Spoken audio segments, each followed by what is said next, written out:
ꯑꯍꯥꯟꯕꯃꯛꯇꯗ ꯁꯦꯂꯥꯏ story ꯆꯦꯅꯦꯜꯒꯤ ꯃꯍꯨꯠ ꯁꯤꯟꯖꯗꯨꯅ ꯀꯦꯔꯣꯂꯤꯅꯥ ꯈꯥꯏꯗꯦꯝꯅ ꯏꯀꯣꯛꯅꯣꯅ ꯈꯨꯔꯨꯝꯖꯔꯤ꯫ ꯉꯁꯤꯁꯨ ꯅꯨꯡꯉꯥꯏꯔꯕ ꯐꯨꯡꯒꯥ ꯋꯥꯔꯤ ꯑꯃ ꯃꯌꯥꯝꯒꯤꯗꯃꯛꯇ ꯄꯨꯗꯨꯅ ꯂꯥꯛꯆꯔꯤ꯫ ꯋꯥꯔꯤ ꯑꯁꯤꯒꯤ ꯃꯃꯤꯡꯅ ꯑꯩꯒꯤ ꯅꯨꯡꯁꯤꯕꯁꯤ ꯅꯪꯒꯤ ꯅꯠꯇꯦ꯫ ꯋꯥꯔꯤ ꯑꯁꯤꯕꯨ ꯏꯕꯤꯔꯛꯄꯤꯅ ꯃꯦꯔꯥꯏꯃꯌꯨꯝ ꯁꯥꯖꯤꯅ꯫ ꯍꯧꯖꯤꯛ ꯋꯥꯔꯤ ꯑꯁꯤ ꯍꯧꯖꯔꯛꯂꯒꯦ, ꯃꯌꯥꯝ ꯄꯨꯟꯅ ꯇꯥꯃꯤꯟꯅꯔꯁꯤ꯫ ꯌꯨꯝ ꯄꯥꯜꯂꯕꯤ ꯃꯧ ꯑꯃꯅ ꯃꯆꯥ ꯃꯄꯨꯔꯣꯏꯕꯒꯤ ꯈꯜꯂꯛꯇ꯭ꯔꯕ ꯂꯝꯀꯤꯠ ꯂꯝꯍꯥꯏꯕꯤ ꯑꯣꯏꯔꯛꯂꯕ ꯍꯌꯦꯡ ꯇꯨꯡꯗ ꯃꯄꯥꯝ ꯆꯥꯛꯁꯨ ꯆꯥꯗ ꯃꯋꯥ ꯃꯌꯨꯝ ꯆꯥꯛꯁꯨ ꯆꯥꯗ ꯂꯃꯈꯥꯡꯗ ꯄꯨꯟꯁꯤ ꯂꯣꯏꯒꯦꯇꯅꯤ꯫ ꯂꯥꯟꯗꯕꯒꯤꯗꯤ ꯇꯨꯡꯗ ꯅꯨꯡꯉꯥꯏꯅ ꯂꯩꯈꯤꯅꯤ꯫ ꯌꯨꯝꯒꯤ ꯃꯧꯗꯤ ꯀꯩꯗꯧꯅꯨꯡꯗ ꯂꯩꯁꯥꯕꯤ ꯑꯃꯒ ꯆꯥꯡꯗꯝꯅꯕ ꯌꯥꯔꯣꯏ꯫ ꯏꯃꯨꯡ ꯀꯥꯏꯒꯅꯤ꯫ ꯏꯆꯥꯅ ꯄꯨꯟꯁꯤꯅꯤ, ꯏꯄꯨꯔꯣꯏꯕꯅ ꯊꯧꯅꯥꯅꯤ꯫ ꯈꯨꯜ ꯑꯃꯗ ꯊꯣꯏꯕ ꯀꯧꯕ ꯑꯃꯒ ꯂꯩꯅꯥ ꯀꯧꯕꯤ ꯑꯃꯒ ꯂꯩꯔꯝꯃꯤ꯫ ꯃꯆꯥꯅꯨꯄꯥ ꯑꯃꯒ ꯅꯨꯄꯤ ꯑꯃꯒꯁꯨ ꯂꯩꯔꯝꯃꯤ꯫ ꯅꯨꯄꯥ ꯑꯗꯨꯅ ꯆꯍꯤ 3 ꯁꯨꯔꯦ, ꯅꯨꯄꯤ ꯑꯗꯨꯗꯤ ꯌꯥꯝꯅ ꯄꯤꯛꯂꯤ, ꯊꯥ 5-6ꯇꯃꯛ ꯉꯥꯏꯔꯤ꯫ ꯊꯣꯏꯕꯅ, ꯍꯥꯏ ꯂꯩꯅꯥ, ꯅꯪꯕꯨ ꯆꯥꯛꯇꯣ ꯂꯣꯏꯔꯕ꯭ꯔꯣ? ꯑꯩ ꯊꯕꯛꯁꯤ ꯈꯔ ꯉꯟꯅ ꯆꯠꯀꯦꯅꯦ꯫ ꯆꯥꯛ ꯑꯝꯇ ꯊꯣꯡꯗ꯭ꯔꯤꯗ ꯃꯣꯏ ꯇꯥꯆꯧ꯫ ꯊꯣꯏꯕꯗꯨ ꯁꯥꯎꯕꯅ ꯂꯣꯏꯔꯦ꯫ ꯀꯩꯅꯣ ꯂꯩꯅꯥ ꯅꯪꯅ ꯈꯜꯂꯤꯁꯤꯕꯣ? ꯑꯩ ꯍꯥꯏꯔꯣ ꯌꯥꯎꯅ ꯍꯥꯏꯗꯕꯅꯤ꯫ ꯑꯉꯥꯡꯁꯨ ꯑꯩꯒ ꯉꯁꯥꯏꯗꯒꯤ ꯂꯩꯔꯤꯅꯤ꯫ ꯅꯪ ꯀꯩꯗꯧꯗꯅ ꯂꯩꯒꯦ? ꯍꯥ? ꯆꯥꯛ ꯆꯥꯛꯈꯣꯝ ꯑꯃꯈꯛ ꯊꯣꯡꯕꯗ ꯅꯪ ꯀꯌꯥꯝ ꯋꯥꯔꯒꯦ? ꯅꯪ ꯌꯥꯝ ꯍꯦꯟꯃꯜꯂꯤꯀꯣ꯫ ꯇꯨꯡꯗ ꯅꯤꯡꯉꯝꯗꯕ ꯂꯥꯛꯀꯅꯤ꯫ ꯍꯥꯏꯕꯤꯗꯦ ꯍꯥꯏꯖꯤꯅꯤꯀꯣ ꯅꯪ꯫ ꯀꯩꯅꯣ? ꯑꯩꯕꯨ ꯃꯤꯅꯥꯏꯔꯣ? ꯑꯩꯁꯦ ꯑꯉꯥꯡ ꯑꯄꯤꯛꯄ ꯆꯦꯜꯂꯤꯕꯅꯤ꯫ ꯃꯈꯣꯏ ꯇꯥꯆꯧꯅ ꯉꯥꯏꯍꯥꯛ ꯑꯉꯥꯡ ꯂꯧꯕꯤꯕꯗꯨꯅ ꯌꯥꯕ ꯅꯠꯇꯤꯌꯦ꯫ ꯅꯨꯄꯤꯅꯤ ꯍꯥꯏꯗꯅ ꯆꯥꯛꯈꯨꯝꯁꯤꯗ ꯁꯨꯝ ꯅꯝꯁꯤꯟꯗꯨꯅ ꯊꯝꯒꯅꯤ ꯍꯥꯏꯕꯗꯣ ꯊꯥꯗꯣꯛꯄꯤꯌꯨ꯫ ꯅꯨꯄꯤꯁꯨ ꯃꯤꯅꯦ꯫ ꯑꯣ, ꯅꯨꯄꯤ ꯑꯃ ꯑꯣꯏꯕꯒꯤ ꯆꯥꯛ ꯈꯔ ꯊꯣꯡ, ꯐꯤ ꯈꯔ ꯁꯨꯕꯁꯤꯁꯨ ꯃꯤꯅꯥꯏꯅꯤ ꯍꯥꯏꯔꯕ? ꯅꯪꯕꯨ ꯑꯩꯅ ꯀꯔꯤ ꯋꯥꯠꯍꯟꯒꯦ? ꯅꯪꯕꯨ ꯌꯨꯝꯁꯤꯒꯤ ꯀꯔꯤ ꯑꯐꯕ ꯊꯕꯛ ꯇꯧꯔꯒꯦ? ꯑꯉꯥꯡꯁꯨ ꯑꯩꯅ ꯊꯕꯛ ꯍꯦꯛ ꯍꯜꯂꯛꯄꯒ ꯂꯧꯔꯤ, ꯅꯣꯡꯉꯥꯟꯕꯗꯒꯤꯁꯨ ꯂꯧꯔꯤ꯫ ꯌꯨꯝꯒꯤ ꯊꯕꯛ ꯀꯔꯤꯃꯠꯇ ꯇꯧꯕꯁꯨ ꯅꯠꯇꯦ꯫ ꯆꯥꯛꯁꯤ ꯈꯛ ꯊꯣꯡꯕꯁꯤ ꯐꯥꯎꯕ ꯉꯝꯗ꯭ꯔꯕꯔꯕ ꯅꯪ? ꯐꯔꯦ, ꯅꯪꯒꯤ ꯊꯣꯛꯄ ꯇꯧꯔꯣ꯫ ꯌꯨꯝꯒꯤ ꯃꯧꯅ ꯌꯨꯝ ꯑꯃꯗ ꯀꯔꯤ ꯇꯧꯅꯩ ꯍꯥꯏꯕꯁꯦ ꯅꯪ ꯈꯪꯗ꯭ꯔ ꯃꯥꯜꯂꯦ꯫ ꯑꯩꯕꯨ ꯌꯨꯝꯒꯤ ꯃꯇꯦꯡ ꯀꯔꯤꯃꯠꯇ ꯄꯥꯡꯗꯕꯁꯨ ꯇꯥꯍꯟꯕ꯫ ꯊꯣꯏꯕꯗꯨ ꯌꯥꯝ ꯁꯥꯎꯅ ꯊꯣꯛꯈ꯭ꯔꯦ꯫ ꯂꯩꯅꯥ ꯀꯔꯤꯃꯠꯇ ꯈꯟꯖꯤꯟꯕꯤꯗꯦ, ꯃꯥꯒꯤ ꯊꯣꯛꯄ ꯃꯀꯦ ꯁꯦꯝꯗꯅ ꯂꯩꯔꯤ꯫ ꯅꯣꯡꯉꯥꯟꯕꯗꯒꯤ ꯅꯨꯃꯤꯠ ꯇꯥꯕ ꯐꯥꯎꯕ ꯃꯆꯥꯒꯤ ꯃꯄꯨꯔꯣꯏꯕꯒꯤ ꯀꯔꯤꯁꯨ ꯈꯟꯗꯅ ꯃꯥꯒꯤ ꯊꯣꯛꯄꯅꯤ ꯂꯩꯔꯤꯕ꯫ ꯃꯊꯪꯒꯤ ꯅꯨꯃꯤꯠꯅꯤ, ꯑꯌꯨꯛ ꯉꯟꯇꯥꯗꯒꯤ ꯂꯩꯀꯥꯏꯗ ꯃꯤꯋꯥ ꯉꯥꯡꯅꯕ ꯊꯣꯛꯀꯗꯒꯤ ꯂꯩꯅꯥꯗꯨ ꯇꯧꯔꯛꯂꯦ꯫ ꯊꯣꯏꯕꯅ, ꯂꯩꯅꯥ, ꯀꯗꯥꯏ ꯆꯠꯇꯣꯏꯅꯣ? ꯁꯦ, ꯑꯉꯥꯡꯁꯦ ꯃꯕꯨꯛ ꯂꯥꯝꯃꯦ, ꯑꯃꯨꯛꯇ ꯂꯧꯁꯦ꯫ ꯀꯩꯅꯣ ꯃꯈꯣꯏ ꯇꯥꯆꯧ, ꯑꯩ ꯊꯕꯛ ꯑꯃ ꯆꯠꯀꯦ ꯇꯧꯔꯤꯅꯤ꯫ ꯑꯩꯅ ꯏꯃꯨꯡꯗ ꯁꯪꯒꯣꯝ ꯊꯝꯂꯝꯕꯅꯤ, ꯑꯉꯥꯡꯗꯨ ꯄꯤꯊꯛꯎ꯫ ꯂꯩꯅꯥ, ꯅꯪ ꯃꯇꯣꯏꯅꯔ ꯍꯥ? ꯅꯪ ꯑꯩꯅ ꯐꯨꯗꯦ ꯆꯩꯗꯦ ꯍꯥꯏꯗꯅ ꯐꯖꯅ ꯏꯊꯛ ꯀꯥꯔꯦꯅꯦ꯫ ꯅꯠꯇꯦ, ꯀꯩ ꯊꯕꯛꯅꯣꯕ ꯅꯪꯅ ꯆꯠꯇꯧꯔꯤꯕꯗꯣ? ꯍꯥ? ꯑꯩ ꯊꯕꯛ ꯑꯃꯠꯇ ꯆꯠꯂꯔꯣꯏ꯫ ꯅꯪꯅ ꯑꯣꯏꯅ ꯏꯃꯨꯡꯁꯦ ꯄꯨꯔꯒꯦ ꯍꯥꯏꯕ꯭ꯔோ? ꯅꯪ ꯍꯥꯏꯕꯤꯗꯦ ꯍꯥꯏꯅꯣ? ꯅꯪꯅ ꯇꯧꯔꯤꯗꯨꯒꯨꯝ ꯑꯩꯅ ꯅꯣꯡꯃ ꯇꯧꯔꯛꯄꯗ ꯅꯃꯤꯠꯇꯒꯤ ꯅꯄꯤ ꯀꯪꯂꯣꯏ ꯅꯪ꯫ ꯃꯁꯤ ꯀꯥꯎꯒꯅꯨ꯫ ꯅꯪ ꯅꯨꯄꯤꯅꯤ, ꯅꯁꯥꯅ ꯋꯥꯈꯜ ꯇꯥꯎ꯫ ꯑꯗꯨꯒ ꯑꯩꯅ ꯅꯨꯄꯥ꯫ ꯊꯣꯏꯕꯗꯨ ꯉꯁꯤꯁꯨ ꯁꯥꯎꯗꯨꯅ ꯊꯕꯛ ꯆꯠꯈ꯭ꯔꯦ꯫ ꯂꯩꯅꯥꯗꯨ ꯃꯆꯥ ꯑꯅꯤꯗꯨꯒ ꯐꯨ ꯀꯥꯝꯗꯨꯅ ꯂꯩꯍꯧꯔꯤ꯫ ꯅꯨꯃꯤꯠ ꯇꯥꯔꯛꯀꯗꯧꯔꯦ꯫ ꯊꯣꯏꯕꯗꯨ ꯌꯥꯝ ꯋꯥꯅ ꯍꯜꯂꯛꯂꯦ꯫ ꯍꯩꯌꯥ, ꯋꯥꯔꯦ꯫ ꯍꯥꯏ ꯂꯩꯅꯥ, ꯏꯁꯤꯡ ꯆꯥꯏꯁꯦꯟ ꯑꯝꯇ ꯄꯨꯊꯣꯔꯛꯎ ꯍꯦ꯫ ꯍꯩꯃ, ꯂꯥꯏꯗꯨꯛꯀꯁꯦ ꯑꯃꯠꯇ ꯊꯥꯗ꯭ꯔ ꯃꯥꯜꯂꯤꯅꯦꯁꯦ꯫ ꯑꯩꯗꯤ ꯀꯔꯝ ꯉꯥꯡꯅꯅꯤ ꯁꯤ ꯅꯨꯄꯤꯁꯤꯗꯤ? ꯐꯖꯅ ꯍꯥꯏꯔꯦ ꯇꯥꯗꯦ, ꯁꯥꯎꯗꯨꯅ ꯌꯦꯡꯂꯦ ꯌꯥꯗꯦ꯫ ꯏꯁꯤꯡꯁꯤꯗ ꯂꯩꯔꯦ꯫ ꯀꯩꯅꯣ ꯅꯊꯟꯇ ꯃꯨꯔꯨꯝ ꯁꯣꯜꯂꯤꯗꯨꯕꯣ? ꯑꯩꯁꯦ ꯌꯥꯝ ꯍꯩꯅꯗꯕꯒꯤ ꯋꯥꯔꯣ? ꯅꯪꯅ ꯉꯁꯥꯏ ꯍꯥꯏꯔꯝꯃꯤꯗꯣ ꯀꯩꯅꯣ? ꯃꯌꯦꯛ ꯁꯦꯡꯗꯣꯛꯅꯁꯤ꯫ ꯂꯩꯅꯥ, ꯑꯩ ꯌꯥꯝ ꯋꯥꯔꯦ꯫ ꯅꯪꯒꯤ ꯏꯁꯧꯗꯣ ꯑꯝꯇ ꯇꯧꯔꯛꯈꯤꯅꯨꯁꯦ꯫ ꯅꯪꯁꯤꯕꯨ ꯅꯨꯄꯤ ꯑꯃ ꯑꯣꯏꯕꯒꯤ ꯂꯤꯔꯤ ꯈꯣꯏꯔꯤꯕ ꯍꯥꯏꯗꯣ ꯑꯃꯠꯇ ꯍꯦꯛ ꯌꯥꯎꯗꯦ꯫ ꯂꯥꯏꯅ ꯍꯥꯞꯂꯛꯄ ꯀꯥꯎꯔꯕ꯭ꯔꯥ ꯈꯪꯗꯦꯅꯦ꯫ ꯑꯣ, ꯅꯪꯗꯤ ꯂꯤꯔꯤ ꯈꯣꯏꯔꯤꯕ ꯅꯨꯄꯤ ꯌꯥꯝ ꯄꯥꯝꯂꯤꯕ ꯑꯣꯏꯔꯦ꯫ ꯊꯤꯍꯧꯔꯒꯦꯔꯣ? ꯍꯦ, ꯍꯥꯏꯕꯤꯔꯤꯁꯤꯅꯤ꯫ ꯅꯕꯤ ꯑꯃ ꯑꯩꯅ ꯈꯨꯀꯥꯞꯄꯤ ꯑꯃ ꯀꯥꯞꯄꯗ ꯅꯨꯄꯥ ꯀꯌꯥꯅꯤ ꯏꯃꯥꯡꯁꯤꯗ ꯇꯨꯔꯔꯤꯕ꯫ ꯌꯥꯔꯦ, ꯑꯩ ꯅꯪꯒ ꯋꯥ ꯉꯥꯡꯅꯕ ꯃꯇꯝ ꯁꯪꯗꯦ, ꯌꯥꯝ ꯋꯥꯏ꯫ ꯍꯥꯏ, ꯆꯥꯛ ꯂꯣꯏꯔꯗꯤ ꯊꯤꯔꯨ ꯂꯥꯛꯑꯣ, ꯆꯥꯛ ꯈꯔ ꯆꯥꯒꯦ, ꯌꯥꯝ ꯂꯥꯝꯃꯦ ꯑꯩ꯫ ꯑꯉꯥꯡꯁꯤꯡꯗꯤ ꯀꯗꯥꯏ ꯂꯩꯈ꯭ꯔꯦ? ꯏꯆꯥ ꯇꯣꯝꯕ! ꯍꯦꯟꯕꯅ, ꯍꯥꯎ ꯄꯥꯕꯨꯡ꯫ ꯍꯥꯏꯃ, ꯏꯆꯥꯕꯨ ꯁꯥꯟꯅꯔꯤꯕ꯭ꯔꯣ? ꯏꯆꯟ ꯃꯆꯥꯗꯤ ꯇꯨꯝꯈ꯭ꯔꯕ꯭ꯔꯣ? ꯑꯧ ꯄꯥꯕꯨꯡ, ꯑꯗꯣ ꯄꯥꯕꯨꯡ, ꯑꯩꯒꯤ ꯉꯥꯃꯣꯛ ꯂꯩꯔꯛꯄ꯭ꯔꯥ?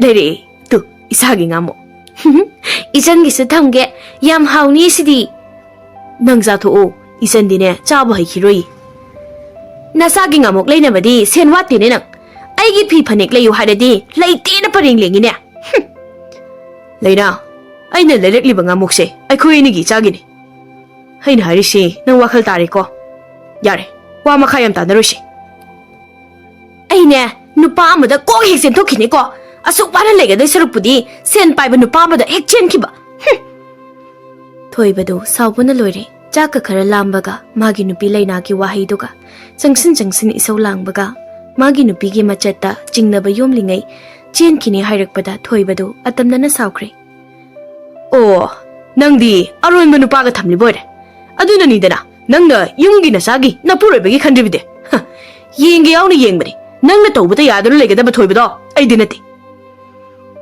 ꯊꯣꯏꯕꯅ ꯂꯩꯅꯥꯗꯨ ꯑꯁꯥꯎꯕꯅ ꯍꯦꯟꯃꯟꯗꯅ ꯐꯨꯔꯦ ꯈꯪꯕ꯭ꯔ ꯅꯪ ꯉꯁꯤꯗꯒꯤ ꯌꯨꯝ ꯀꯣꯏꯕꯤ ꯃꯃꯥ ꯑꯃ ꯑꯣꯏꯕ ꯉꯝꯂꯣꯏ ꯍꯥꯏꯔꯒꯗꯤ ꯌꯨꯝꯁꯤꯗ ꯂꯩꯔꯝꯒꯅꯨ ꯅꯪ ꯏꯁ ꯐꯩ ꯑꯩꯕꯨ ꯐꯨꯗꯅꯒ ꯇꯧꯗ ꯅꯪ ꯐꯩꯌꯦꯕ ꯅꯪ ꯅꯆꯥ ꯑꯅꯤꯁꯤꯒ ꯀꯔꯝꯅ ꯂꯩꯍꯧꯒꯦ ꯌꯦꯡꯒꯦꯕ ꯏꯄꯥꯝꯗ ꯅꯨꯡꯉꯥꯏꯅ ꯑꯗꯨꯝ ꯂꯩꯊꯣꯛꯎꯒꯦ ꯂꯩꯅꯥꯗꯨ ꯃꯆꯥ ꯑꯄꯤꯛꯄ ꯑꯅꯤꯗꯨ ꯊꯜꯂꯝꯗꯨꯅ ꯆꯠꯈ꯭ꯔꯦ ꯑꯣ ꯀꯌꯥꯗ ꯊꯃꯣꯏ ꯀꯜꯂꯤꯕ ꯃꯃꯥꯅꯣ ꯅꯨꯄꯤꯅꯤꯀꯣ ꯅꯪ ꯑꯗꯨꯁꯨ ꯃꯃꯥ ꯊꯣꯏꯕꯅ ꯃꯌꯨꯝꯗ ꯍꯟꯖꯤꯜꯂꯛꯄꯗ ꯃꯆꯥ ꯑꯅꯤꯗꯨ ꯈꯛ ꯇꯨꯝꯗꯨꯅ ꯂꯩꯔꯝꯃꯤ ꯊꯣꯏꯕ ꯉꯁꯤꯗꯤ ꯍꯥꯟꯅꯒꯤ ꯊꯣꯏꯕꯗꯨ ꯑꯣꯏꯗ꯭ꯔꯦ ꯀꯌꯥꯝ ꯁꯣꯛꯈ꯭ꯔꯕꯅꯣ ꯃꯥꯒꯤ ꯊꯃꯣꯏꯗꯣ ꯂꯩꯅꯥꯗꯨ ꯆꯠꯂꯝꯂꯅꯤ ꯈꯪꯂꯁꯨ ꯀꯧꯔꯨꯒꯦ ꯊꯤꯔꯨꯒꯦ ꯈꯟꯈꯤꯗ꯭ꯔꯦ ꯑꯄꯤꯛꯄ ꯃꯆꯥ ꯑꯅꯤ ꯑꯗꯨꯗ ꯃꯨꯟꯅ ꯌꯦꯡꯗꯨꯅ ꯑꯣ ꯂꯩꯅꯥ ꯅꯪ ꯅꯣꯡꯃꯗꯤ ꯁꯣꯏꯗꯅ ꯅꯤꯡꯉꯝꯂꯛꯑꯣꯏꯀꯣ ꯑꯁꯨꯛ ꯄꯤꯛꯂꯤꯕ ꯅꯆꯥ ꯑꯅꯤꯁꯤꯕꯨ ꯍꯨꯟꯗꯣꯛꯂꯝꯗꯨꯅ ꯆꯠꯈꯤꯕ ꯉꯝꯕ ꯅꯪꯗꯤ ꯑꯩꯅ ꯑꯃꯨꯛ ꯍꯟꯅ ꯑꯩꯒꯤ ꯏꯆꯥꯒꯤ ꯃꯃꯥ ꯑꯣꯏꯍꯜꯂꯣꯏ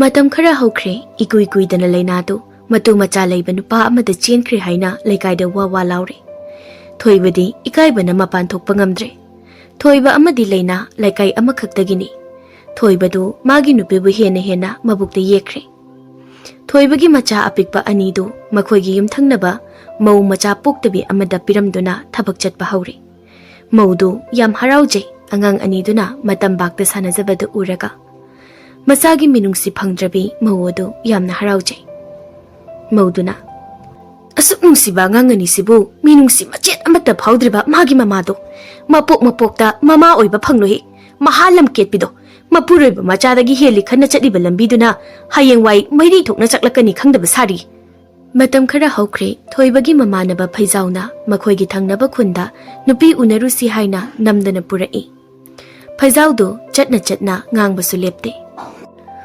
ꯅꯪꯁꯦ ꯑꯍꯟ ꯌꯥꯝ ꯁꯥꯖꯅꯤꯡꯉꯤ ꯅꯠꯇꯦ ꯅꯪꯕꯨ ꯆꯍꯤ ꯀꯌꯥ ꯁꯨꯔꯒꯦꯕ ꯅꯪꯅ ꯁꯨꯒꯦꯅ ꯁꯨꯔꯕꯗ ꯆꯍꯤ 38 ꯃꯉꯥꯏꯔꯦ ꯑꯩ ꯐꯥꯎꯕ ꯅꯨꯄꯤ ꯊꯤꯗ꯭ꯔꯤ ꯃꯥꯅ ꯉꯟꯇꯥꯅ ꯅꯨꯄꯤ ꯆꯩꯔꯣꯏ ꯑꯃ ꯊꯤꯖꯤꯜꯂꯒ ꯑꯉꯥꯡ ꯑꯅꯤꯒꯤ ꯃꯄꯥ ꯑꯣꯏꯁꯤꯜꯂꯦ ꯑꯗꯨꯒ ꯊꯃꯣꯏ ꯀꯥꯏꯔꯤꯕꯅꯤ ꯗꯣꯏꯗꯅ ꯃꯨꯛꯇꯅ ꯃꯁꯤꯗꯩꯁꯤꯗ ꯅꯆꯥ ꯑꯅꯤꯗꯣ ꯅꯪꯅ ꯊꯕꯛ ꯆꯠꯈ꯭ꯔꯒ ꯀꯅꯥꯅ ꯁꯦꯟꯅꯕꯤꯗꯧꯔꯤꯒꯦ ꯃꯤꯅ ꯌꯦꯡꯁꯤꯟꯗꯅ ꯀꯌꯥꯝ ꯀꯨꯏꯅ ꯌꯦꯡꯁꯤꯟꯕꯤꯅꯤꯒꯦ ꯅꯪ ꯋꯥꯈꯜ ꯇꯥꯎꯍꯦ ꯅꯆꯥ ꯅꯨꯡꯁꯤꯔꯤꯗꯣ ꯈꯨꯠꯅꯨꯡꯁꯤ ꯑꯃ ꯏꯆꯥ ꯆꯥꯗ꯭ꯔꯤꯀꯣ ꯅꯪ ꯑꯁ ꯌꯥꯔꯦꯕ ꯏꯇꯥꯎ ꯃꯥꯒꯤ ꯋꯥꯔꯤ ꯇꯧꯔꯛꯑꯅꯨꯁꯤ 이완이는 락리세 바라디 꾸이래 여우드리브라바 여우도로해 ꯉꯥꯏꯉꯝꯈꯤꯗ꯭ꯔꯦꯗ ꯍꯥꯏꯐꯧ ꯍꯥꯏꯗ꯭ꯔꯦ ꯋꯥꯈꯟ ꯌꯥꯝ ꯊꯤꯅ ꯇꯥꯁꯤꯜꯂꯦ ꯀꯩꯅꯣ ꯏꯇꯥꯎ ꯅꯪꯒꯤ ꯅꯨꯄꯤ ꯎꯅꯕꯅꯤ ꯍꯥꯏꯔꯒ ꯀꯩꯅꯣ ꯑꯩꯒꯤ ꯋꯥꯔꯤ ꯑꯃꯨꯛ ꯇꯧꯁꯤꯜꯂꯛꯏꯁꯤꯕꯣ ꯑꯩꯒꯤ ꯋꯥꯗꯤ ꯈꯟꯕꯤꯔꯨꯔꯅꯨ ꯏꯆꯥ ꯑꯅꯤꯒꯤ ꯋꯥꯈꯟꯗ ꯍꯤꯡꯖꯔꯒꯦꯀꯣ ꯑꯩ ꯃꯁꯤꯗꯤ ꯆꯥꯅꯅ ꯅꯪꯒꯤ ꯅꯨꯄꯤ ꯀ꯭ꯋꯥꯛꯇꯨꯒꯤ ꯋꯥꯈꯟꯗ ꯉꯥꯎꯔꯦꯗꯅ ꯅꯪ 이붕어 수르가 자바 이코이나 앙앙 아픽바 아니 젤라가 까리 타박 수가더리게 ꯅꯨꯡꯁꯤꯠ ꯐꯥꯔꯒ ꯅꯪꯒꯤ ꯅꯆꯥ ꯅꯨꯡꯁꯤꯕ ꯑꯅꯤꯗꯨ ꯄꯤꯖꯒꯦ ꯍꯥꯏꯕ꯭ꯔꯥꯕ ꯅꯪ ꯇꯧꯅꯨ ꯍꯧꯖꯤꯛꯀꯤ ꯅꯨꯄꯤꯁꯦ ꯑꯩꯅ ꯃꯁꯛ ꯃꯨꯟꯅ ꯈꯪꯕ ꯃꯤꯅꯤ ꯑꯩꯈꯣꯏ ꯅꯨꯄꯤꯒꯤ ꯃꯃꯥꯟꯅꯕꯤꯅꯦꯃꯤ ꯅꯪꯕꯣ ꯀꯩꯅꯣ ꯑꯩꯈꯣꯏ ꯅꯨꯄꯤ ꯍꯥꯏꯗꯦ ꯅꯪꯕꯨ ꯅꯨꯄꯤ ꯊꯤꯕ ꯀꯌꯥꯝ ꯀꯨꯏꯔꯒꯦ ꯀꯩꯅꯣꯍꯦ ꯁꯨꯝ ꯍꯥꯏꯕꯅꯤ ꯅꯪ ꯁꯨꯕ ꯋꯥꯝꯗꯦ ꯁꯣꯏꯕ ꯌꯥꯗꯦ ꯅꯣꯛꯅꯒꯗꯒꯤ ꯃꯁꯤꯗꯩꯁꯤꯗ ꯐꯥꯒꯤ ꯅꯠꯇꯦ ꯏꯇꯥꯎ ꯑꯩ ꯏꯆꯥ ꯑꯅꯤꯁꯦ ꯑꯇꯣꯝꯕꯤꯅ ꯌꯣꯛꯍꯟꯅꯤꯡꯗꯦ ꯏꯇꯥꯎ ꯑꯩꯁꯨ ꯏꯆꯥꯁꯤꯡꯗꯨ ꯅꯨꯡꯁꯤꯌꯦ ꯑꯩꯅ ꯅꯪꯒꯤ ꯃꯥꯡꯅꯅꯕ ꯇꯧꯒꯗ꯭ꯔꯕ ꯑꯉꯥꯡ ꯑꯅꯤꯗꯨꯒꯤ ꯈꯜꯂꯒꯅꯦ ꯑꯩꯅ ꯇꯧꯔꯤꯁꯤ ꯑꯩꯅ ꯅꯪꯒꯤ ꯋꯥꯔꯤ ꯁꯨꯃꯥꯏꯅ ꯅꯪꯅ ꯐꯥꯎꯕ ꯅꯣꯡꯃꯇ ꯋꯥꯔꯝꯂꯣꯏ ꯁꯦ ꯂꯋꯥꯏ ꯁꯝꯒꯁꯦ ꯇꯥꯡꯉꯤꯁꯦ ꯅꯄꯥ ꯅꯁꯥꯒꯤ ꯈꯟꯕꯗꯅꯤ ꯑꯍꯤꯡ ꯇꯨꯝꯕ ꯐꯥꯎꯕ ꯌꯥꯗ꯭ꯔꯕꯅꯤꯃꯦ ꯑꯩ ꯅꯪꯅꯗꯤ ꯏꯇꯥꯎꯁꯤ ꯅꯨꯄꯤ ꯐꯪꯖꯗ꯭ꯔꯦ ꯅꯨꯄꯤ ꯑꯃ ꯁꯤꯟꯕꯤꯒꯦ ꯀꯥꯏꯅꯒ ꯈꯟꯕ ꯅꯠꯇꯦꯗꯣ ꯑꯩꯗꯤ ꯅꯨꯄꯤ ꯑꯃ ꯐꯪꯅꯕꯅꯤ ꯍꯥꯏꯗꯅ ꯃꯨꯛꯈꯤꯕꯁꯤꯅ ꯅꯃꯤꯠ ꯐꯥꯎꯕ ꯄꯥꯡꯕ ꯍꯩꯇ꯭ꯔꯤꯉꯩ ꯅꯨꯄꯤ ꯆꯩꯔꯣꯏ ꯑꯃ ꯊꯤꯖꯤꯜꯂꯒ ꯑꯁ ꯌꯥꯔꯦꯕ ꯏꯇꯥꯎ 마기 와리 나트라디 와리 레이트버기 모옹다 마기 와 나테네 이나 하이시 호렌 낭기 하우나비 누피드도 떠오르는 하이바 야르시 뚜밀레로 여우리 뚜 아다 파네 희곡 시리시네 어황비시 아시지 카라님비 앙항부 파네 셋비시나 아이기 성미슬러 파전에도 머리 샤를 묶어 야린카이 두는 쟤는 뭐 머리 샤로 야부 야라디 ngasi 요리수 야이 어스 이따 낭 시디바 아한면서 강나보다 시엘시 하르가 아이시 마얌 정도는 넷바 가오바도 부더라바 이따오는 얘기니시 석포 공너지 누피시 거리 쇼르게 봐 얌투는 러허닝이시 이징징나 할래 ನಂಗೆ 와다도나 Phaisaudu thoibagi wadu tabada sauningmada loiri magi angaung nungsittu hauningbana di loirebani nubi singdugi manak naksilakpaduda thoibagi manakong mayada warona wa khara hairi ನಂಗೆ ಫನಬದ ಖಲಿಬನ ತಾವ್ದ ಅದುಂಗು ವಾಖನ್ ಖಲಂಗರಿ ಹಾಬಶಾ ನೋಮಸ ಖಲುದಿ ಅತಕ್ ಪಿಕ್ಪ ವಾಖನ್ ಖನ್ ಹೊರೆನ್ ವಾ ಚಪ್ಚಾಬಿ ಮಂಗ್ನಶಿನ ಅಸ್ ಯಾರ್ಸೆ ನಕ್ಷಲಕನು ನಾ ಕೊಂಶಿದ ಮುರುಮುರುಮ್ ಹೈನದಿ ಯಾರ್ಸೆ ತುಮಿ ಲೇರು ಯಾರೆ me ತಾಖಿನಿಬ Phaisaudu noksinaraga nubi singaduda kawrai aduga thoibada saktaklai minga hairaga 이따 또 송기 하이크루 만비시나 타도이 비 타도이 아드가 송기 어왕비 잉날리엠비 아이가 하나 택나우다 비시나 사나 Phaisaugi sakkutagaduda thadoiga sanagadu yengnai aduga maching phattabi thadoidu magi machingdo haurakle 까리에바 아이가 하나 택나우다 비에바 아두가 아이분 하이크루 만비 오 낭디 사나시 얌밤남리 보이데 아두 오래디 낭 하나 하던게 돼 thadoigi khusaudu ubada thoibadu lona soli 어 로이레드나 따라 tatpadi 아니시 짜푸마네니 라이시슈 그야다 사나수나는 셈라크라바 야이 쿠마이 누가이니 아니시네 윰밤미나라디 레카이다 쿠마이 하러 아마타 떠우다 비야레 makuini kumaina mit pelan badum ngamlani ba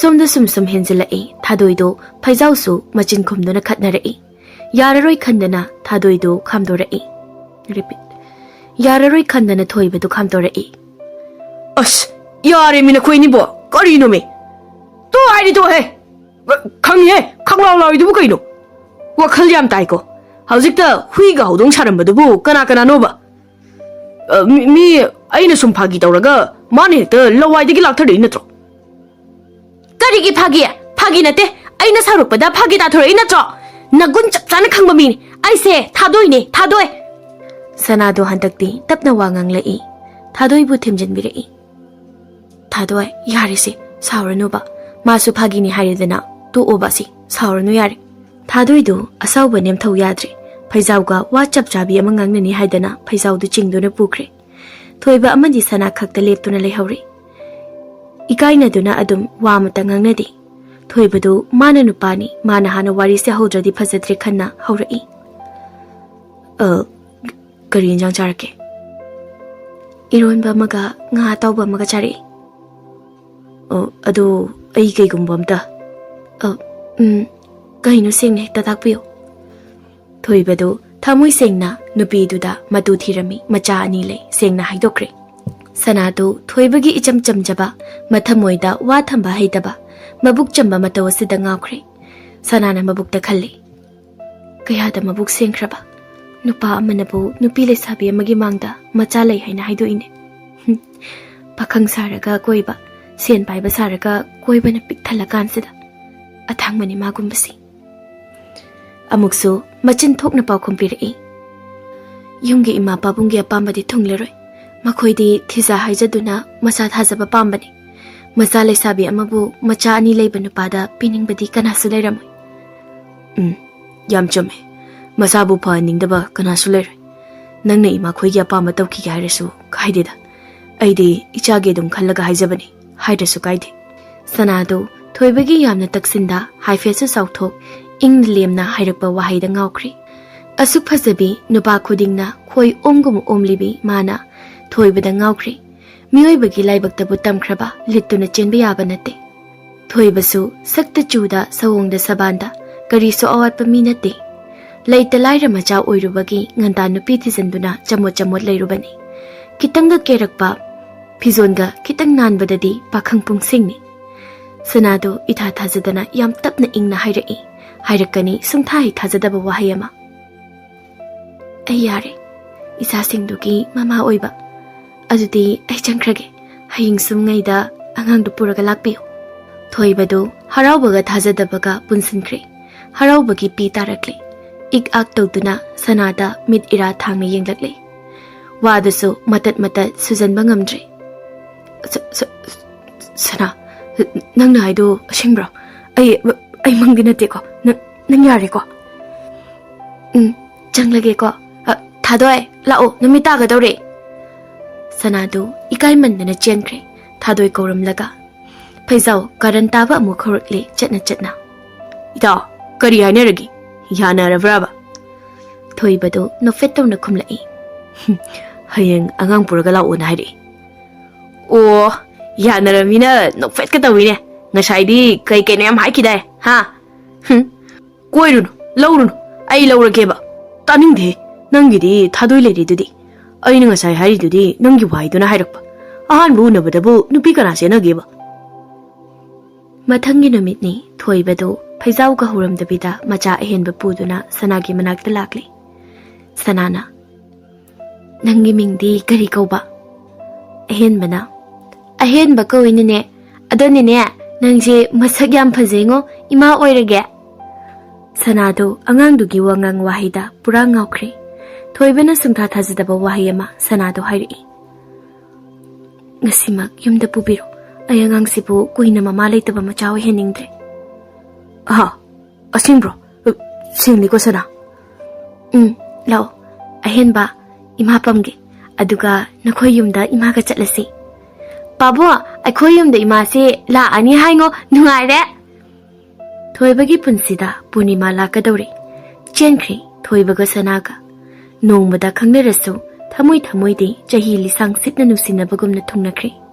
Yungi Mina, Majale but the Jeli Haina, Sanado Intore. No Nini Sahokri, Sanana. Tamo. Si, how good biro? Nasidi, Tabak Jenny Haidina, Haksang Sing Biro Lao. Oh, how good lagi. Nothing I question. Kita mo. Duk manam lo nam nisibo. Koi manam nisibo. As, ay di kari or by kalori. Mani, ay na yuki layuk tabagi manam ni. Toibado, ngahak mangdo na pami. Magi no pilam ket biduna nung matataram da batabak ngaktani tawriba mayam si Sanana. Masi kaluraga, magi no pi Sanabu, mabukta hena nung siba, igay kum na behin galakli. Mapanda Paisang na kan nagkawragpada, wakan ga jaykri.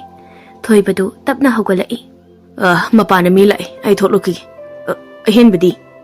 Saksang da chakcha hori, ay ni ilambani, oklamali. Matanda chazagi haydana, sana dana chahorimni. Toiba na mapana thorakpada, Paisao do lepto na layrami. Tabak chat na ba hawbalak boy ramali. Kaino, Luisindribo. Ay ko ina nung mata, hangi pang dabi daw si. Nupi nung natiki bedagi, hausik to yaw rimali ni ha. Hay na ringay sana sutoglai. Paisao ubada haraw kawri. Ay ma, ta Paisao la iro. Pamo pidasida. Tamo, haksang sing do piruro. Ay chak tira age. Ta Paisao, Tadoy di unadra. Ash, unadeda. Siyan siya yadabido unaraga, kay doon na doy no. Ay, tao siya na nubiyan ni Shura Fauba. Ay na, ama Fauba tidri ba niba. Ay na, kalu ga, yam chay na. Tabak ka chaloy. Tadoy ga, WhatsApp sabi mga ang naruki. Chalay!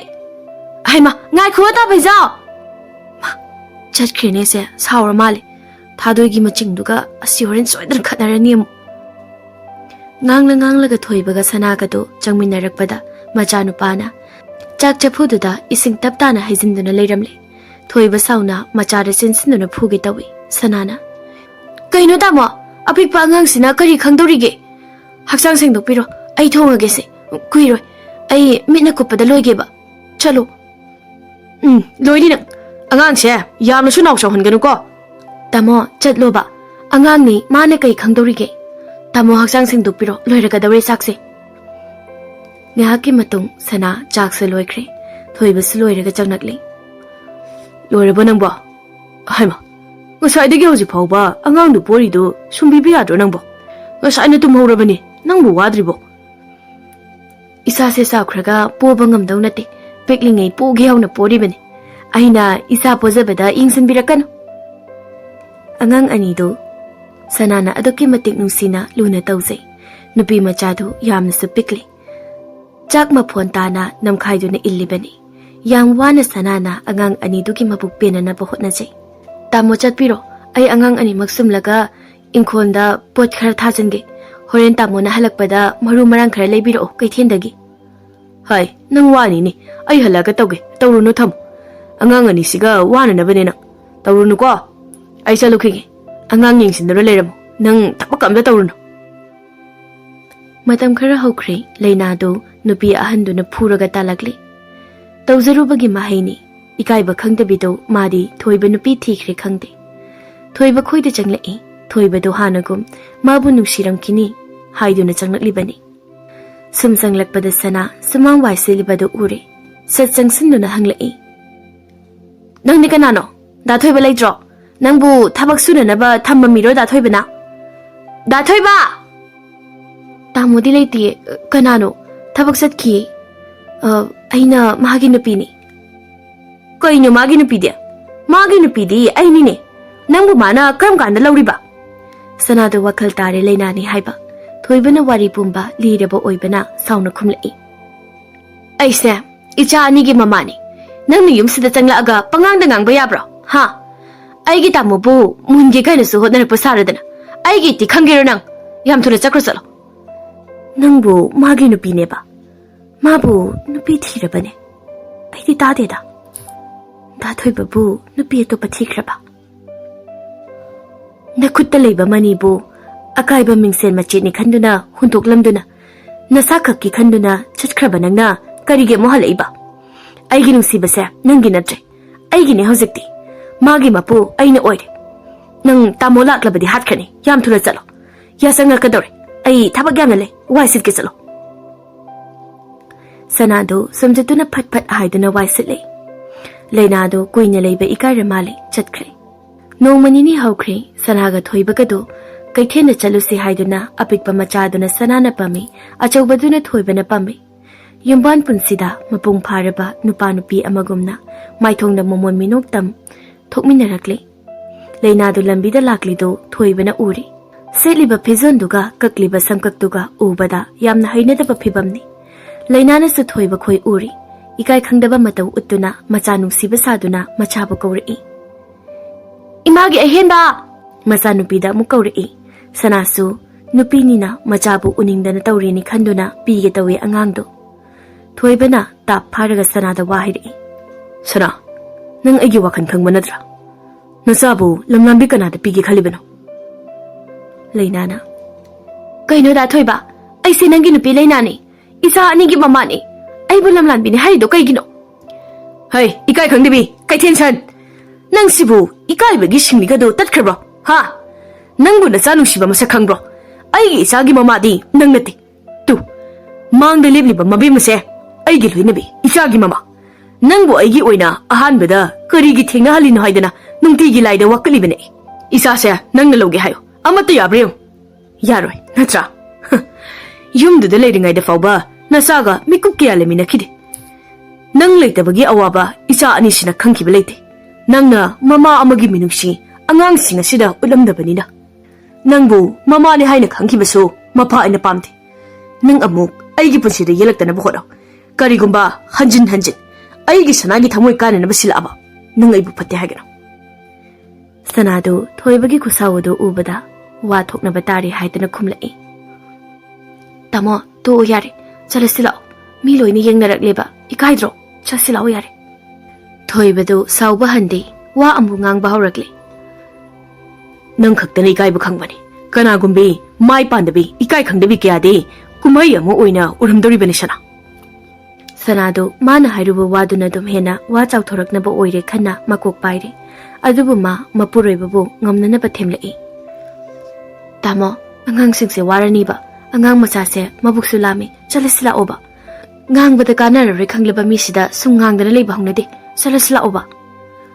Thoibado magi nupi gi wahaida sauba kharadi halle tapna sanado ansinduna chalase hairakle.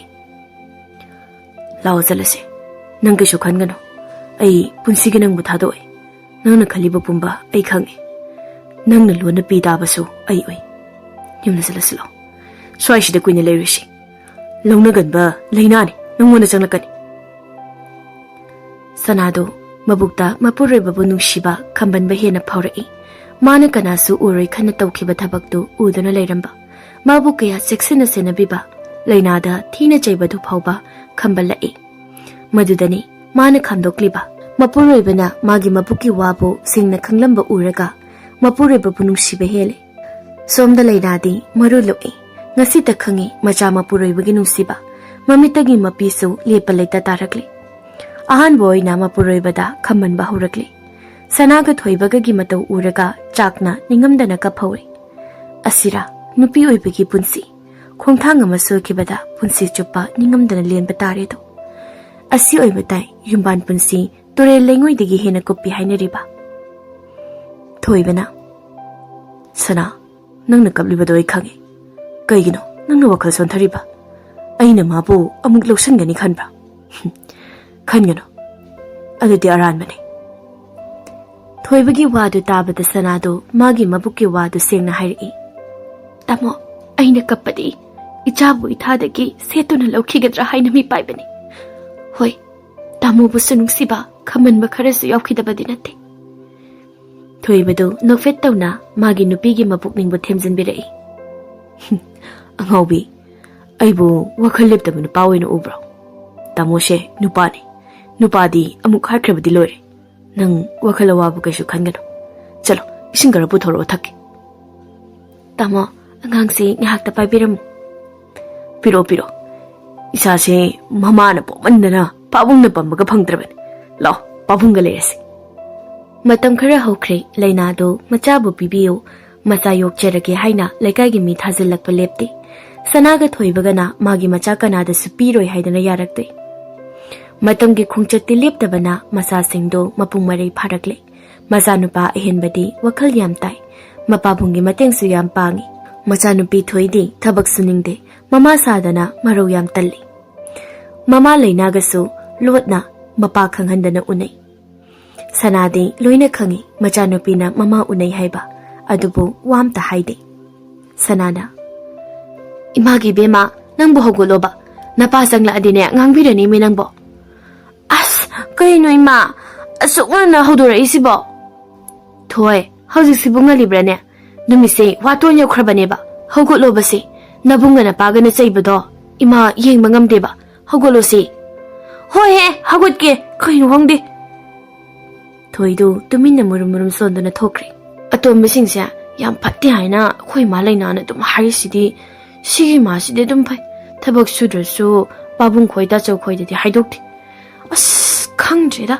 ꯍꯣꯔꯦꯟꯗꯤ ꯏꯃꯥ ꯈꯣꯏꯗ ꯆꯠꯂꯨꯒꯦ ꯃꯄꯥꯒ ꯃꯕꯨꯡꯒ ꯂꯧꯕꯨꯛꯇꯒꯤ ꯀꯥꯔꯛꯄꯗ ꯊꯣꯏꯅ ꯊꯕꯛ ꯄꯨꯝꯕ ꯁꯨꯕ ꯁꯥꯗꯨꯅ ꯈꯨꯝꯈ꯭ꯔꯦ ꯁꯅꯥꯅ ꯃꯆꯥꯕꯨ ꯑꯗꯨꯛꯀꯤ ꯃꯇꯤꯛ ꯅꯨꯡꯁꯤꯖꯩ ꯊꯣꯏꯕꯅ ꯊꯣꯏ ꯏꯄꯥꯒꯤ ꯆꯥꯛꯇꯨ ꯄꯨꯊꯣꯔꯛꯑꯣ ꯁꯨꯃꯥꯡꯁꯤꯗ ꯑꯣꯏꯅ ꯆꯥꯔꯒꯦ ꯅꯕꯨꯡꯒꯤꯁꯨ ꯄꯨꯊꯣꯔꯛꯑꯣ ꯍꯩ ꯄꯨꯟꯅ ꯍꯦꯛ ꯆꯥꯊꯣꯛꯑꯒꯦ ꯁꯅꯥ ꯇꯥꯞ ꯑꯣꯛꯇꯨꯅ ꯈꯨꯝꯂꯛꯏ ꯑꯉꯥꯡꯁꯤ ꯉꯁꯥꯏꯗꯒꯤ ꯏꯃꯨꯡꯒꯤ ꯀꯨꯞꯅꯣꯝ ꯍꯣꯠꯅꯕꯗ ꯋꯥꯔꯕꯅꯤ ꯑꯩ ꯄꯨꯊꯣꯔꯛꯑꯒꯦ ꯊꯣꯏꯕꯅ ꯐꯥꯒꯤ ꯇꯧꯗꯨꯅ ꯈꯨꯝꯂꯛꯏ ꯊꯣꯏꯁꯦ ꯑꯩꯈꯣꯏꯅꯒ ꯊꯕꯛ ꯁꯤꯖꯤꯟꯅꯕ ꯌꯥꯗ꯭ꯔꯕ ꯈꯪꯗꯦꯅꯦ ꯍꯦꯟꯕ ꯃꯃꯥ ꯃꯆꯥ ꯃꯥꯟꯅꯈ꯭ꯔꯦꯕ ꯑꯩꯈꯣꯏꯁꯨ ꯏꯄꯥ ꯏꯆꯥ ꯃꯥꯟꯅꯔꯁꯤ ꯃꯥꯒꯤ ꯃꯤꯆꯪ ꯈꯣꯝꯅꯕꯒꯤ ꯋꯥꯅꯤꯗ ꯍꯣꯏ ꯃꯥꯟꯅꯕꯤꯔꯣ ꯅꯆꯥꯅꯨꯄꯤꯗꯤꯅꯦ ꯃꯃꯥꯒꯤ ꯃꯤꯆꯪꯗ ꯂꯦꯞꯄ ꯍꯧꯅ ꯁꯥꯅꯤ ꯅꯨꯡꯊꯤꯟ ꯊꯣꯏꯗꯨ ꯃꯃꯥ ꯂꯩꯅꯥꯒ ꯎꯅꯕ ꯂꯥꯛꯏ ꯂꯩꯅꯥꯗꯨ ꯃꯆꯥꯗ ꯀꯔꯤ ꯀꯔꯤꯅꯣ ꯃꯌꯥꯝ ꯑꯃ ꯊꯧꯖꯤꯜꯂꯤ ꯍꯥꯏ ꯑꯇꯣꯝꯕꯤ ꯍꯥꯏꯕ ꯖꯥꯠꯁꯦ ꯀꯩꯗꯧꯅꯨꯡꯗ ꯐꯒꯗꯧꯕ ꯅꯠꯇꯦ ꯅꯄꯥꯒꯤ ꯃꯥꯡꯗ ꯇꯧꯁꯤꯟꯅꯔꯤꯕꯅꯤ ꯑꯇꯣꯝꯕꯤꯒꯤ ꯀꯗꯔꯅꯤ ꯀꯩꯁꯨ ꯈꯪꯗꯕ ꯃꯆꯥꯗꯨꯗ ꯑꯣꯏꯗ ꯄꯥꯗꯕ ꯃꯌꯥꯝ ꯑꯃ ꯍꯥꯏꯖꯤꯟꯗꯨꯅ ꯋꯥꯈꯜ ꯑꯣꯟꯅꯅꯕ ꯍꯣꯠꯅꯔꯤ ꯏꯃꯥ ꯅꯪ ꯌꯨꯝꯗ ꯂꯩꯔꯨꯁꯤ ꯂꯥꯛꯑꯣ ꯂꯩꯅꯥꯗꯣ ꯃꯆꯥꯅ ꯍꯥꯏꯔꯛꯀꯅꯤ ꯁꯨꯡꯊꯥ ꯊꯥꯖꯗꯕ ꯋꯥꯗꯣ ꯍꯥꯏꯔꯛꯄꯗ ꯍꯔꯥꯎꯕꯅ ꯂꯣꯏꯔꯦ ꯍꯦꯟꯅ ꯍꯤꯒꯥꯏ ꯋꯥ ꯇꯧꯔꯛꯏ ꯑꯁ ꯏꯕꯦꯝꯃ ꯏꯃꯥꯕꯨ ꯃꯈꯣꯏꯅ ꯌꯨꯝꯗꯨꯗ ꯆꯪꯕꯒꯤ ꯑꯌꯥꯕ ꯄꯤꯕꯤꯔꯣꯏꯗ ꯑꯩꯕꯨ ꯑꯇꯣꯝꯕꯤꯗꯨꯅ ꯐꯨꯗꯨꯅ ꯇꯥꯟꯊꯣꯔꯛꯈꯤꯕꯅꯤ ꯃꯇꯝꯗꯨꯗ ꯊꯣꯏꯗꯤ ꯌꯥꯝ ꯄꯤꯛꯂꯤ ꯃꯃꯥꯅ ꯀꯔꯤ ꯇꯧꯈꯤ ꯃꯄꯥꯅ ꯃꯈꯣꯏꯕꯨ ꯀꯔꯝꯅ ꯌꯣꯛꯂꯛꯈꯤ ꯃꯃꯥ ꯁꯅꯥꯅ ꯂꯩꯁꯥꯕꯤ ꯑꯣꯏꯅ ꯃꯈꯣꯏꯕꯨ ꯀꯌా ꯋꯥꯅ ꯌꯣꯛꯂꯛꯈꯤꯕ ꯃꯥꯗꯤ ꯑꯃꯠꯇ ꯈꯪꯕ ꯅꯠꯇꯦ ꯃꯥꯗꯤ ꯃꯃꯥ ꯂꯩꯅꯥꯅ ꯍꯥꯏꯕ ꯑꯗꯨ ꯈꯛꯇꯅꯤ ꯊꯥꯖꯔꯤꯕ ꯃꯕꯨꯡꯗꯤ ꯃꯄꯥꯅ ꯋꯥꯔꯤ ꯑꯣꯏꯅ ꯂꯤꯕꯁꯨ ꯇꯥꯔꯦ ꯃꯃꯥꯒꯤ ꯃꯑꯣꯡ ꯃꯇꯧꯁꯨ ꯈꯔ ꯃꯈꯩꯗꯤ ꯅꯤꯡꯁꯤꯡꯉꯤ Thoidu tasina mabu wana yokpira iba mama sanabu lanu uba horakle. Yum thugaibi migi nupi leiba nupada namdana lesanbani hainila khankri. Mayumda hala aga mama sanada kauda ngangdadana sauduna lei. Mapaga mabungada mama laurusi haiba changlai. Babu, tacho, imado laurusi, hauzite khusi zauri, imaga puna leirasi. Thoibado mazada thazadaba angakpa kaya punsindura yengli. Tapna wanganglai. Nangi nama yumsida leiribasidi. Ima ton haiba nate babu, taso wai khoi nigi apukpa ima leina buni hairisi. Taso, babung di atombi da ngaukrabani. Imado laurusi, aidi imaga leiningi. Imaga su aidi adum une. Mabungdo tumina leirambadagi machangi mamaga unei haiba. Mama sanabu atombi ni hairakpada saubuna loikri. Machan nupi da sensinduna kupak na thai. Kaina taso, aina taso da kari lan khrage. Ahen bana. Aingonda nate nangna lalsi. Imadani. Ai khoibu asuk wana naw yok na koin birakliba imabu atombi ni hadido kanan hai. Ha. Aduga masabu nungsiba khangdabi mahu pubiduga karigi unariba. Nang matamdu yamna pekli. Nangna nungsijariba nupiduna kari tauki. Ai khoibu karamna hundoklamni haiba khangoba nate. Warido ai lige taw. Asi haiduna ahen bana machanda mama leina karamna makhoiga lapna kiba. Mapana karamna mama sanabu laurakkiba wari pumba amata sithadana machanda liri. Warido liba loirakpada thoido mapi chadum tarakle. Mama da khankiba haikiba kaya mathanta ningamlaktre. Ngasaidagi mapa macha makhoi uhumna ngangnariba pumba thong wangmadagi sana sutari. Sana tapna changnaktuna macha nupigi manakta leptuna hairei. Imagi bema nangna imada khaliba pumba aranbani. Ima migi yum thugai bidinate. Aduga nangna namaga unabasu ima khangi.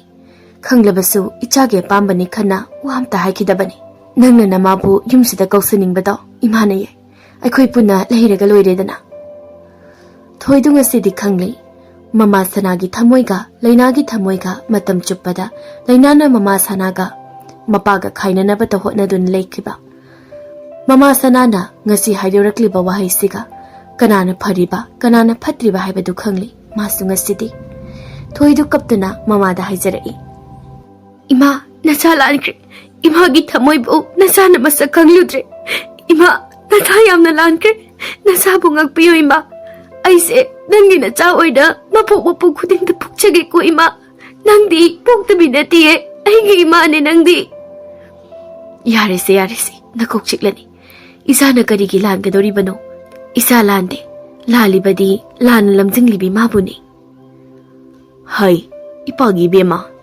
Wari pumba nang tare dana. Wakhal taro. Namase nakhoi na chilnanabu nungsiba heman bana. Masagi mabuk thoki macha phawba pokloi haidana poktribani ni. Mabuk thoki macha bu urabadi na chilnanaw anida minungsi hantarakani haidana. Namase sanata sanani ko. Ahenba amadi thoina chapmana na hairei. Adasu sana ahingba. Isan thoy. Nangdi matamduda yam pikli. Aidi wakal kitang tare. Mana tawramba chatlamba lamchatto. Ima sanagi matu nama phangbanate. Mana ikhoigi ima oihudrise yam pharabane.